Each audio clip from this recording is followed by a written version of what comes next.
Pemirsa, tim Min 2B Palembang berhasil menorehkan prestasi gemilang dalam laga final turnamen Mido Soccer PAL TV Sumatera Express Group Championship U12. Mereka tampil dominan dan sukses menumbangkan lawannya MI Hijriah 2 dengan 3 gol tanpa balas.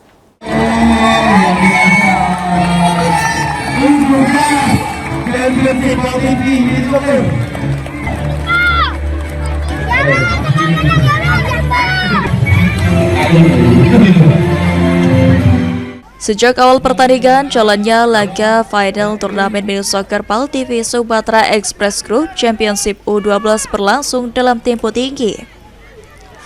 Kedua tim yakni Min 2B Palembang dan MI Hijriah 2 sama-sama menampilkan permainan terbaik mereka demi merebut gelar juara. Min 2B Palembang tampil lebih dominan dengan strategi menyerang yang sudah dipersiapkan sejak awal. Tekanan demi tekanan dilancarkan ke pertahanan MI Hijriah 2 hingga akhirnya 3 gol berhasil diserahkan ke gawang lawan.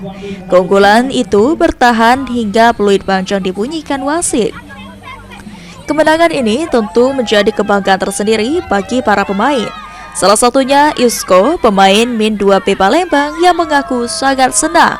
Momen paling berkesan baginya adalah ketika bisa melakukan selebrasi unik, selebrasi pacu jalur usai mencetak gol.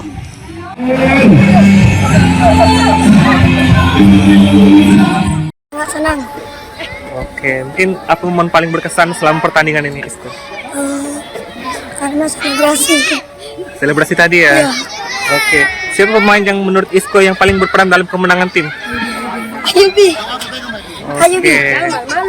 Mungkin apa harapan Isco ke depan setelah berhasil memenangkan pertandingan ini? Bisa lebih banyak event lagi. Sementara itu, pelatih Min 2B Palembang Virus mengungkapkan anak asuhnya sempat menghadapi psy-war dari lawan yang membuat mental mereka goyah. Berkat kekompakan dan semangat pantang menyerah, para pemain akhirnya mampu membalikkan tekanan menjadi motivasi. Dengan hasil ini, Min 2B Palembang berhasil mendapatkan gelar juara U12. Jika 3 tahun berturut-turut menjadi juara, piala bergilir akan resmi menjadi milik sekolah. Untuk anak-anak yang anak-anak juara kami Min 2 tetap selalu kompak, selalu rajin latihan karena masih ada event yang seterusnya untuk mempertahankan juara ini. Karena menurut info dari pihak PAL TV, kalau 3 tahun berturut-turut juara 1, maka piala bergilir akan menjadi hak pemenang. Selebrasi kemenangan pun berlangsung meriah di tengah lapangan menutup pertandingan final dengan penuh sukacita. Hafidz Zaidul, PAL TV.